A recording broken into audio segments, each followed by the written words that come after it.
Madame, Monsieur, bonjour, bon samedi et bienvenue à cette autre livraison des faits de société et des faits divers sur Spectrum Télévision.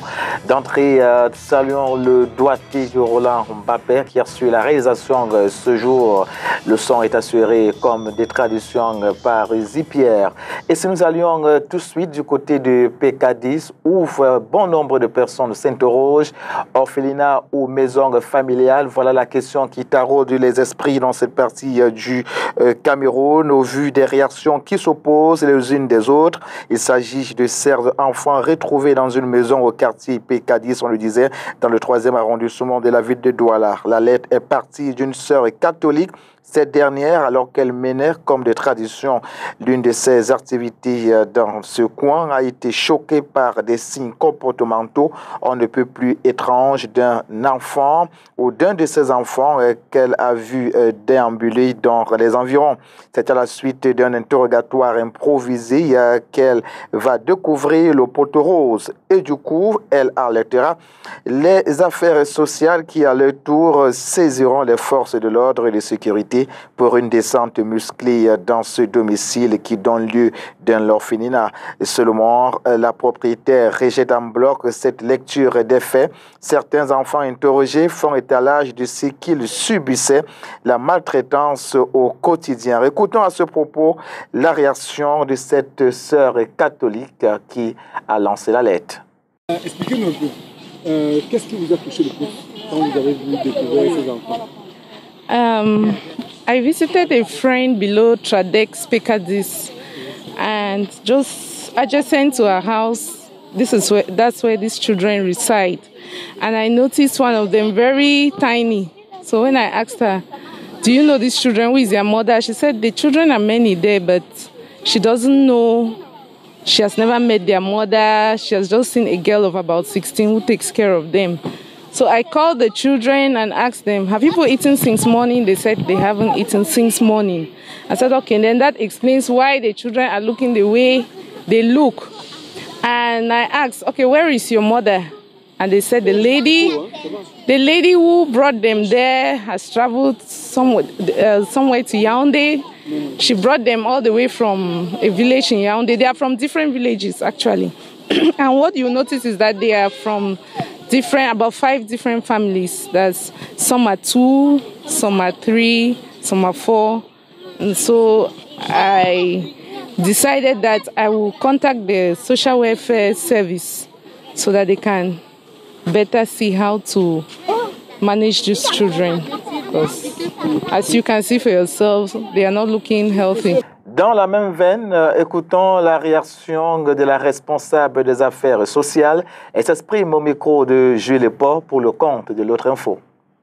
Nous avons été signalés par par la sœur ici présente de Victim Offender Prison de VOPS, de la présence de 16 enfants mineurs dans un immeuble au quartier PK10. Et à la recherche des informations, il s'est avéré qu'il n'y a aucun adulte qui vit dans cette maison. Ces enfants-là sont pris en charge par un enfant de 16 ans. Raison pour laquelle elle a fait le signalement. Nous avons saisi les autorités et nous sommes accompagnés, comme vous avez vu, pour pouvoir faire une opération coup de poing afin de sécuriser ces enfants et pour par la suite retrouver les familles de ces différents enfants qui se retrouvent dans cette maison. Car ils sont si mineurs, de 4 ans à 16 ans, quand vous regardez ces enfants, ils sont malnutris. Vous allez voir, ils n'ont pas de chaussures, ils n'ont même pas de babouches, ils n'ont rien à manger. Ils vivent grâce à l'activité indécente de la petite fille de 16 ans. Restons avec cette responsable des affaires sociales afin de comprendre ce qu'il en est désormais de cette affaire. Ces enfants qui sont désormais à l'abri de toute maltraitance. Elle réagit une fois de plus au micro de l'autre info.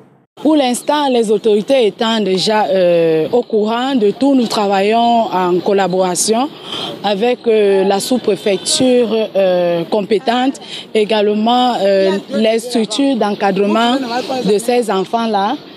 Et nous également, nous les sécurisons dans nos structures du MINAS afin qu'ils suivent une bonne alimentation et un bien-être, c'est pour leur bien-être, avant que les enquêtes et les procédures aboutissent pour que les parents nous rejoignent. Désormais à l'abri de ce qu'on pourrait considérer de maison de captivité, l'un de ses enfants a eu le courage de s'exprimer au micro de notre homme de terrain, Jules Paul, déplacé en ces lieux pour la circonstance. Suivons plutôt sa réaction. En tant que m'étape avec la matière maintenant que bouger, c'est maintenant couper au pied. Et parce que tu avais fait quoi? Parce qu'on est parti plusieurs heures, il y a duré une tenue, mais elle a un temps tapé. Tu habites là-bas depuis combien de temps? Qui t'a amené là-bas? Ma mère. C'est ta mère qui t'a amené là-bas? Que tu viens faire quoi là-bas? La mère de la maison qui nous garde, qui m'a amené. La marraine incriminée dit ne pas se reconnaître dans les accusations portées contre elle. Toutefois, elle déclare que ses enfants appartiennent à sa sœur et que depuis leur arrivée, elle les traite de la plus belle manière. Voici sa version des faits. Depuis peut-être 3 ans. Oui. Et ils sortent du village du mari de ma mère. Ce sont les enfants des sœurs du mari de ma mère. Bon, comme au village, ma mère partait souvent passer les vacances là-bas. Et comme au village, elle voyait les petits enfants ne fréquentaient pas. Et parce que leurs parents n'avaient pas les moyens pour les envoyer à l'école, ça faisait alors mal à ma mère. Parce qu'elles ne sont pas nombreux à la maison.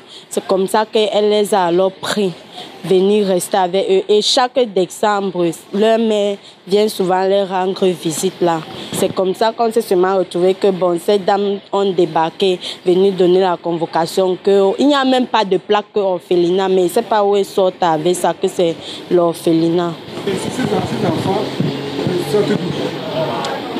Du village, après Yaoundé là-bas où c'est Vaudoula. Moi, je ne connais pas le nom du village. Le village de ta maman, tu ne connais pas le nom? Ce n'est pas le village de ma maman, c'est le village de son mari. Oui. Et votre maman, elle fait quoi? Maman, elle fait quoi? Elle sait qui garde des enfants? Elle fait dans les champs et elle vend les terrains. Et à ce moment, elle est où?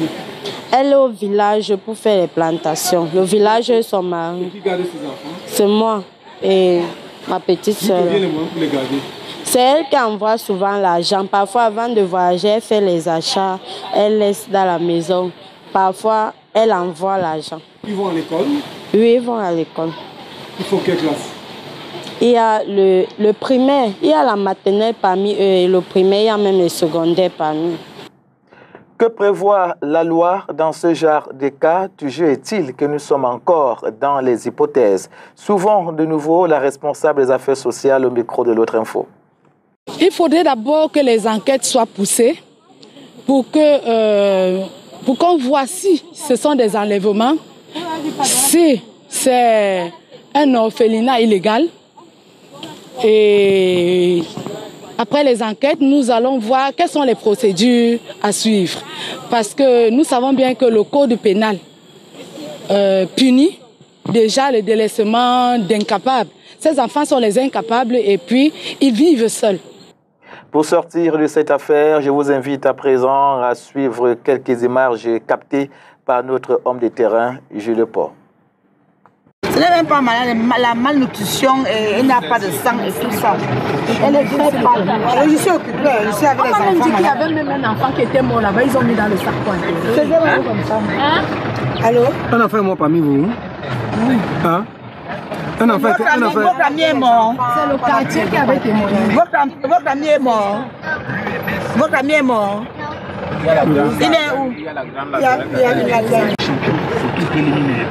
a qui est blessé là? Regardez là. Il y a quelqu'un qui... Elle est dans la voiture qui est avant là. Qui a la main coupée. Sa voiture est malade. Pourquoi tu transmets? Tu as un problème. Les commerçants du marché Madagascar dans le 3e arrondissement de la ville de Douala disent non à l'imposture à travers un mouvement de grève organisé mardi et mercredi dernier. Ils s'offusquent du choix à eux imposé par les responsables de la mairie de la ville quant à celui qui doit coordonner de façon quotidienne le marché. D'après les Kouroussé, le coordonnateur du marché ne répond à aucun critère, par conséquent ne remplit aucune condition. Voici à ce propos la réaction de quelques commerçants au micro de Jules Epop pour le compte de Lettre Info. Nous sommes le mardi 7 avril 2020. Si nous sommes aujourd'hui ici, c'est à cause de, nous luttons à cause pour les commerçants. Parce qu'il y a un monsieur qui veut diviser le marché Madagascar. Donc les commerçants sont en train de dire aujourd'hui non. Nous ne voulons pas. Les gens sortent même au quartier pour venir diriger le marché. Tous ces gens qui sortent du quartier. Le monsieur c'est Bessala, c'est Bessala en personne. Et il n'est pas commerçant au marché Madagascar. Depuis que nous sommes au marché Madagascar, il n'a jamais eu de boutique au marché Madagascar. Nous sommes les commerçants du marché Madagascar. Parce qu'aujourd'hui, nous comprenons qu'on a divisé le marché en deux côtés. Nous disons non à la division du marché Madagascar. Mais c'est les commerçants qui vont chercher le président. Nous voulons les élections à huis clos. Il faut signaler qu'il était difficile de contenir ces Kouroussés, donc les grévistes. Notre homme de terrain, Gilles Leport, a quand même réussi à capter quelques images, des images fortes que nous vous invitons à regarder à l'instant.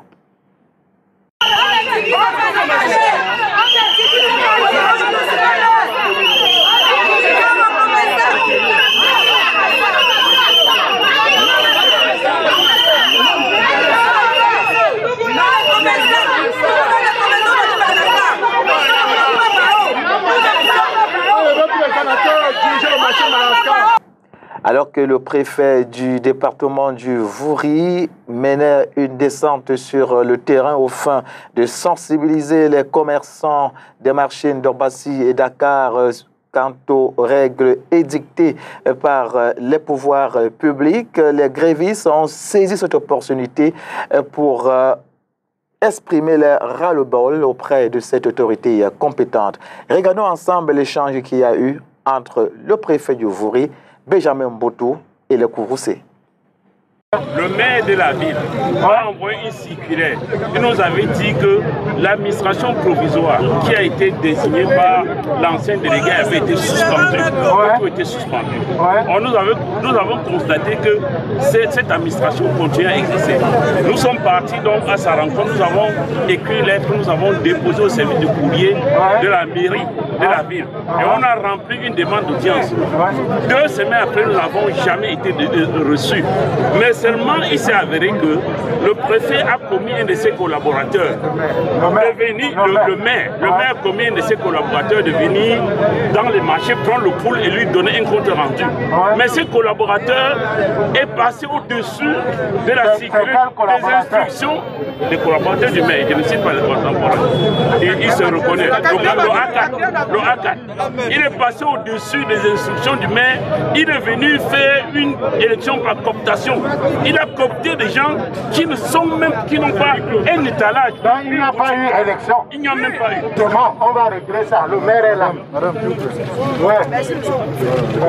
Ça fait 1 semaine ou 2 semaines que nous vivons une situation dans notre marché Madagascar, auquel nous avons... Au marché Madagascar, c'est où? Ça fait 2 semaines qu'on a fait des élections à huis clos. Qui a fait les élections? Le quatrième maire qui a fait de la ville a fait les élections à huis clos. On nous impose les dirigeants qui vont diriger les commerçants du marché Madagascar. Et en divisant le marché en 2, donc le marché A et le marché B, chose qui n'a jamais été depuis la création de ce marché, ça fait 34 ans. Est-ce que le maire de la commune d'arrondissement est là? Le maire de la commune d'arrondissement. Ça nous dérange parce qu'on n'a jamais eu affaire à cette genre de division-là. Ça, c'est le premier point. Deuxième point, monsieur le préfet, c'est les associations qui gèrent les marchés. Nous, on trouve qu'on nous copte, on nous impose les dirigeants dans le marché, ce qui n'est pas normal. Et les marchés doivent être, c'est les commerçants du marché Madagascar qui doivent copter leur président. Ce n'est pas qu'on nous copte les gens au quartier pour venir diriger les commerçants. Et on nous Ceux qu'on a coptés là ne sont pas des commerçants. Ils ne sont pas des commerçants. Et monsieur le préfet, il y a un monsieur, il s'appelle Capio Jean Doré. Au temps du préfet au Calabilay, il avait demandé formellement qu'il ne peut plus jamais voir ce Capio Jean Doré avec monsieur Jansan dans le marché Madagascar. Qui avait demandé? Le préfet au Calabilay. Parce qu'il avait fait trop de désordre dans le marché. Il est président. On est venu l'imposer comme le président du rayon P. Qui est venu l'imposer? La quatrième maire de la ville. On en parlera avec le maire lui-même. On va en parler au maire. Merci, monsieur le président. C'est la proposition de la troisième. Vous avez une seule coordination dans le marché. Non, écoutez, si on a divisé le marché, ça c'est un autre problème. Maintenant, si on vous impose les gens, c'est ça qui ne passe pas. C'est ça, monsieur le président. Monsieur le président, nous ne voulons pas. Nous ne voulons pas. La division, nous transparents. Écoutez, je dis ceci, vous imposez les gens, ce n'est pas bon. Maintenant, diviser, c'est pour un meilleur encadrement. Lutte contre le coronavirus, l'autorité locale va en guerre contre cette pandémie. Démonstration en a été faite il y a quelques jours dans le département du Vouri, et plus précisément dans le 3e arrondissement.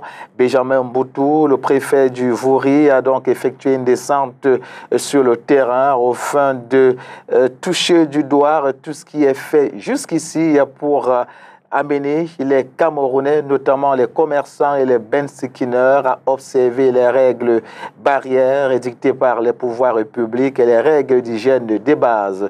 Voici à ce propos un reportage qui démontre à suffisance cette descente sur le terrain du préfet du Vouri. Qu'a-t-il rencontré sur le terrain? Et regardons ensemble. En restant là, vous êtes en insécurité. Vous êtes en insécurité. Parce que c'est ça qui va vous amener la maladie. Donc faites tout pour partir de là. Voici également ce pourquoi le garant du département du Vouri a sillonné quelques coins précis du lieu-dit d'Orbassi dans le 3e arrondissement de la ville de Douala. Ici, nous sommes dans une zone à risque. Et à cet endroit vivent de nombreuses familles. Autour d'elles sont implantés des drains. Pour l'autorité départementale, cet espace est source de maladies hydriques. Et par conséquent, les familles qui s'y trouvent doivent décamper. Vous ne direz pas qu'on n'est pas venu vous prévenir. C'est le préfet qui parle. Voilà, donc vous êtes prévenus. Ce n'est pas bon de rester sur les drains. Actualité oblige, c'est aussi l'occasion pour le préfet du Vouri de sensibiliser les commerçants et les conducteurs d'engins commerciaux communément appelés bensikineurs, d'observer des gestes barrières et règles d'hygiène de base pour contrer le coronavirus. Vous savez bien qu'il y a déjà le coronavirus et on a demandé pour éviter ça, pour que nous puissions nous protéger. Gardez déjà les distances, prenez les distances de 1 mètre là à vous. Prenez déjà les distances, ne soyez pas rapprochés. Ça, c'est la première mesure. Sur place, le chef de terre a distribué des kits de prévention du coronavirus à quelques bensikineurs et commerçants, à savoir les cache-nez. Portez ça, allez, commencez par celui qui n'en a pas là. C'est le préfet. Nous distribuons les masques. En plus de la distribution des cache-nez, l'hôte du jour ne s'est pas gardé d'insister sur le respect des mesures barrières édictées par le gouvernement. Ces mesures sont obligatoires, a-t-il martelé. À la suite de cette descente sur le terrain, le préfet du Vouri, Benjamin Mboutou, ne s'est pas gardé de revenir sur l'essentiel. Écoutons-le plutôt. Aujourd'hui, c'était la journée d'assainissement dans le marché d'Orbassi et aussi au marché de Dakar. Donc, je suis venu moi-même les sensibiliser sur les mesures qui ont été prescrites par le Premier ministre. Et les nôtres, ça consiste au respect des règles d'hygiène. Voilà les mesures principales, le respect des règles d'hygiène, la distanciation. Même quand vous venez, vous voyez les gens comme ça qui s'agglutinent autour de moi, c'est parce que mon arrivée crée parfois certains rassemblements. mais nous les sensibilisons sur le fait qu'il faut respecter la distanciation qui est de 1 mètre. Et quand je parle de mesures d'hygiène, ça veut dire aussi qu'il faut laver les mains. Et je me suis réjoui du fait que nous avons trouvé partout les places où il y a des récipients pour laver les mains, ce qu'on a appelé les cubitaires. La commune a mis à la disposition des commerçants des cubitaires qui ont parfois 1000 litres d'eau. Ça leur permet justement de laver les mains régulièrement. Et c'est cela aussi le respect des mesures d'hygiène. En même temps qu'ils peuvent désinfecter leurs mains avec les gels hydroalcoolisés. Donc vous comprenez qu'il y a beaucoup de choses qui se font. Et tout ça, c'est pour que nous puissions arrêter la propagation du virus. Le virus, quand je parle du virus ici, il s'agit du coronavirus, le Covid-19. Donc, ma descente aujourd'hui avait pour but justement de sensibiliser moi-même les populations à cet effet. Bon, je n'ai pas oublié de leur demander aussi de porter les masques, parce qu'on nous a fait savoir que si chacun porte le masque, évidemment le virus ne va pas se propager dans l'air. Donc il y a aussi le port du masque. J'en ai aussi profité pour demander aux mototaximans de ne plus porter plus de 2 personnes. Quand je parle de 2 personnes, c'est y compris le conducteur lui-même. Donc en principe, le mototaximan devrait avoir à bord de sa moto un seul passager. Donc tout ce message est passé et je n'ai pas oublié de revenir sur les petites pratiques hygiènes, telles que lorsque vous voulez tousser, que vous mettiez le coude ou alors que vous utilisiez un mouchoir qui peut être jetable. Voilà autant de choses que nous devons faire pour nous préserver contre le virus, c'est-à-dire contre le coronavirus. With Peter Sosie, let us understand the recurrent floods that have been hitting the town of Buea in recent days. For the second time in less than 2 weeks, the southwest regional capital Buea is hit by floods. The unprecedented phenomenon shocked some victims who ascribe it to customary mishaps. Us are angry. We need to do something. We need to feed the gods. Look from the mountain. Look the way the mountain is flowing. Everywhere is water. But the flood in Buea can be scientifically explained through the concept of flash flooding, a situation where a slopey area cannot absorb water as quickly as it falls. With rapid urbanization, victims on the flood path are paying the price. The woman down there, you see that the measure that she took to put the water, and from now her house is safe a bit.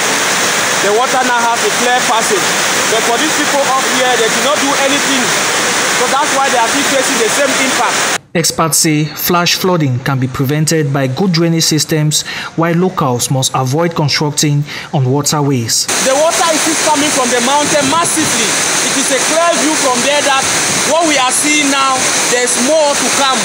So from Bokwai, where there's water cross to enter this section from Bokwai, they can at least dig a tunnel from there where the water will be channeled until it gets to where Ndogo can have a clear space to pass through. Southwest Governor Bernard Okaya Bilai has ordered the mayor of Buea to find a sustainable drainage plan for the municipality in order to counter the effects of the strange floods. Parlons de nouveau de la lutte contre le coronavirus, pandémie mortelle et mortifère. Comment les populations camerounaises s'approprient-elles les gestes barrières édités par les pouvoirs publics pour mieux barrer la voie à cette pandémie? Nous avons tendu le micro à quelques Camerounais. Focus ce jour sur les commerçantes du marché Congo dans la ville de Douala. Qu'en pensent-elles? Suivons-les plutôt. Au marché Congo, depuis que ce virus sévit, j'ai essayé à mon niveau de demander à tous ceux qui sont autour de moi le port obligatoire du masque, couvrir entièrement les narines et la bouche. Si possible, pour tout un chacun, de mettre un seau devant sa boutique, un peu de savon de ménage, laver les mains et avant d'entrer dans chaque boutique, que chaque boutique ait un désinfectant. Il y a un seau, vous lavez d'abord les mains, vous entrez et vous désinfectez vos mains à notre niveau pour lutter contre le Covid-19. Alors, est-ce que ce message passe? Est-ce que les clients adhèrent à ce message? Non, ils n'adhèrent pas. C'est timide. quelques-uns comprennent. Mais pour d'autres, ils disent c'est la maladie des Blancs, ce n'est pas la maladie des Noirs. De toutes les façons, nous, on ne va pas mourir de Covid-19. Ça va ravager les Blancs et puis chez nous, on a nos écorces, on a nos potions que nous prenons et nous croyons que ça va jouer à notre faveur. J'ai tout simplement compris qu'ils n'ont rien compris du Covid-19. Vraiment, la maladie Covid-19 là, ça fait rage. Moi-même, j'ai trop peur de ça. Mais mes voisins au marché ne sont pas en train de respecter le confinement qu'on demande. J'aimerais que dans chaque boutique au marché Congo, que chaque commerçant ait un seau d'eau devant sa boutique et le savon avec le produit pour essuyer les mains. Vraiment, si tout le monde, même les clients pouvaient porter les masques avant de marcher dans le marché Congo, ça devait peut-être nous diminuer le taux de ce Covid-19. Mais vraiment, il faut vraiment que les autorités prennent soin à ça, que chaque commerçant et chaque client en entrant, en sortant de la maison, porte son masque pour se protéger, protéger son voisin, protéger les passants, protéger tout le monde avant d'arriver au marché Congo. Nous avons été surpris de cette épidémie qui a envahi le monde au nom de Covid-19. Moi, j'ai pris les résolutions au niveau de marché Congo, mes voisins, mes clients. Je les conseille de mettre le masque, de laver les mains, désinfecter les mains et conseiller aussi à ceux qui ne veulent pas comprendre que cette épidémie, que ce coronavirus est vrai, de sensibiliser aussi les siens pour qu'ils se mettent en ordre comme les autres. Prochain rendez-vous de l'autre info samedi lorsqu'il sera 12h. Mais déjà, n'oubliez pas les rediffusions dimanche 18h30 et mardi 9h30. Mesdames, Messieurs, ce fut un plaisir. Nous ne nous empêcherons pas une fois de plus de remercier Roland Mbappé pour son doigté sur samedi. Nzipi également était la partie. N'oublions pas aussi nos monteurs, notamment Abba Zolo. Restez fidèles, mesdames, messieurs. Nos programmes se poursuivent en temps réel sur Spectrum et Télévision. Bon samedi à tous et à toutes. Au revoir.